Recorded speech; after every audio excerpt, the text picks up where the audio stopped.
The thing that struck us most, of course, was seeing the children. What do you think? Do you think Michael would have wanted them there on television for the world to see? Well, it wasn't really a question of whether he would have wanted them there or not. This was their father. This was a memorial for their father. And you must understand something. Michael's kids are highly intelligent. Yeah. They're very, very bright kids. And parents will let you know, I want to go. I want to see my daddy. I want to be there. And you can't say no to that. They wanted to go. They wanted to be there. And we let them do what they wanted to do, because after all, you never want anyone to say that, I want to see him, and they wouldn't allow me to see my father. Right. Even in the hospital, they were crying hysterically. Of course, the father wasn't there.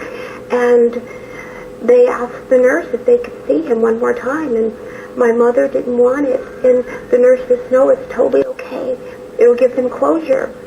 And so me and the kids went to see him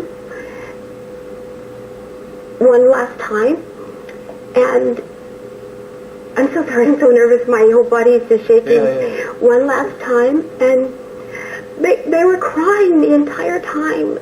They were on my mother's lap, all three of them, and just crying, just begging to see him one more time.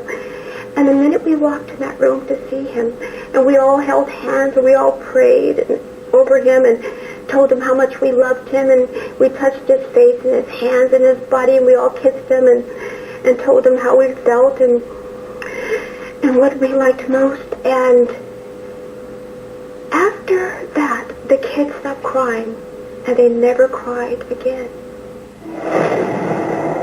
Do you think it's murder? Absolutely. Absolutely. I said it in the beginning, and I believe it to this day. You must remember, Michael told me repeatedly that they were going to kill him.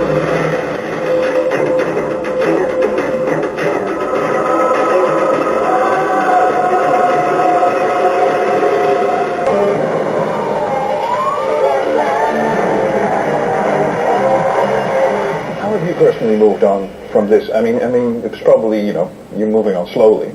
Well, it's kind of difficult, in a sense. You say, how have you moved on? Because when you're there and you're putting all the elements together. That's the thing now. And you're putting everything together, and because you're not at all happy with the findings so far, or you're not at all happy just closing it off and moving on with your life. Do you think you're convinced there's a story there that needs to be told?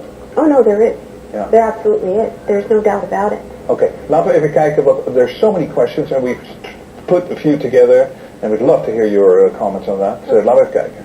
Well, we're on our way there. If your guys do a keep run, you're instructed by a doctor. He has a higher authority than me. And he's there on scene. Did anybody witness what happened? No, just the doctor, sir. The doctor's been the only one. Thank you, sir. Thank you. Yes, sir. Call us back if you need any other things. Yes, sir. Sinds Michaels overlijden gaat er geen dag voorbij zonder nieuws. Zijn dood gaat nog altijd gepaard met honderden vragen. En in bijna alle vragen komt steeds weer dezelfde naam terug. Die van Michaels lijfarts, Dr. Conrad Murray.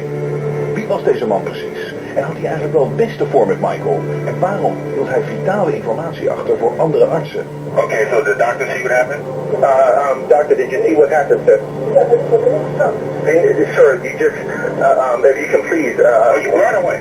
Murray gaf Michael de fatale cocktail van pijnstillers. En dan hebben we het niet over een aspirintje, maar over propofol, een heftig narcosemiddel, vergelijkbaar met chloroform. Al vanaf het eerste moment weet Toya dat dit geen ongelukje was. De vraag is waarom Michael zoveel pijnstillers kreeg. Bepaal je dat echt zelf? Of had Dr. Murray andere redenen?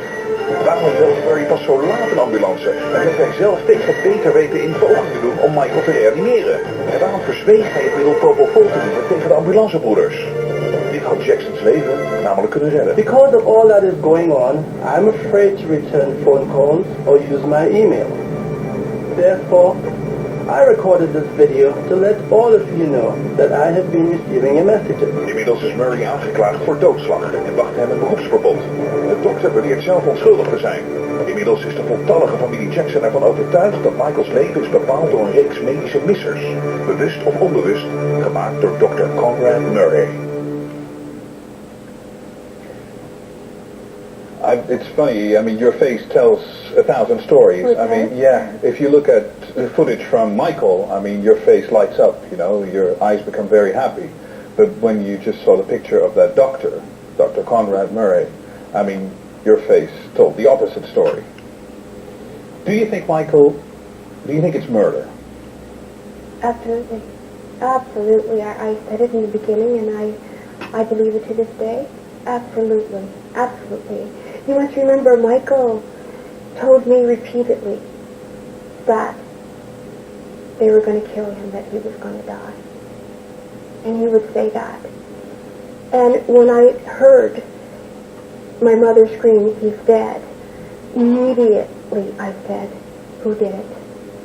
I didn't say what for, what of, what happened, who did it. Because he repeatedly said that. And he not only told me, he told my mother as well, Yeah. and she mentions it quite often too. And who did it?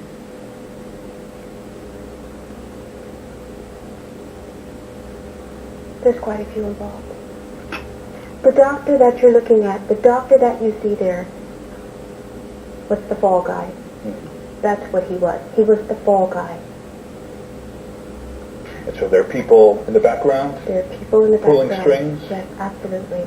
And is it mainly for business purposes or personal purposes? No, strictly business. Strictly business. Strictly business. It's people wanting to use Michael as a cash cow. Absolutely. Absolutely. Absolutely. It's horrible how sort of... There's so much that the world doesn't know. Yeah. There's so much that's being covered up. There's so much that's being said. When you speak out, they divert everything. Yeah. And it's also, it becomes so inhumane when there are people just in it for the profits, for the money. Absolutely. I mean, Michael doesn't become a person anymore. He becomes just a product type of thing. just a product. And that's what he was when he was alive. Yeah. That's what they were doing to him alive. And And that's when they knew he was worth more dead than alive. And that's what happened to my brother. Okay. So he's worth more dead than They alive. knew all of this. They knew what they Because were Michael planning. used to be, or that's just what I saw from the outside, he used to be quite a clever, smart businessman.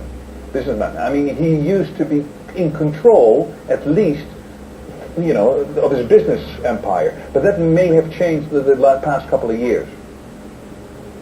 It's called control. Yeah. It's called control. And he lost it. It's absolutely. It's Or some people dividing took it. and it's conquering and it's controlling. Yeah. His life is no different than what I went through with the ex-manager. Yeah. Michael, the difference is it was on a much larger scale. Yeah. That's the difference. Right. That's the difference. He was totally being controlled, completely, as to what time you go to bed, when you wake up, what you do. You guys have no idea. He was totally being controlled. If you don't do this, then we're not going to do this, and you're not going to have this. He was being controlled the entire time. And these people kept him drugged so that he wouldn't have anything to say about it, and couldn't even say anything about it. It's a very, very sad story. He was basically helpless. It's a sad story. It's a sad story. And nobody could, because, I mean, you could say, I mean, why wasn't there nobody who did an intervention there? I mean... No, there were many interventions. But if the person himself cannot do it anymore... Exactly. The person has to make the change himself. That person's in denial, but of course nobody knew what it really was. To the extent, yeah. Yes, and then, of course, the people that surrounded themselves around him would keep the family away. Yeah. Always.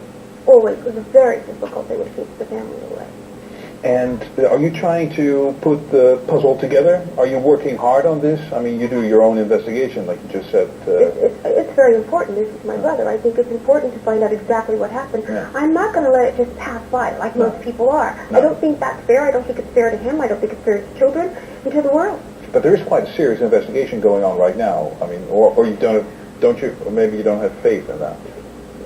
You know, you're right. There is an investigation that's going on. Yeah. And I don't have all the faith in that. No, absolutely not. Because there are ways that people cover up situations, and of course, then you're dealing with detectives that aren't always 1,000% there. That says, okay, then let's just say this happened, and you speak to someone else. No, that's not what happened. Wait a minute, what are you guys saying? I remember when this was there and that happened there. Yeah. So everything is quite, it's confusing, it's complicated, but at the same time, it's very simple.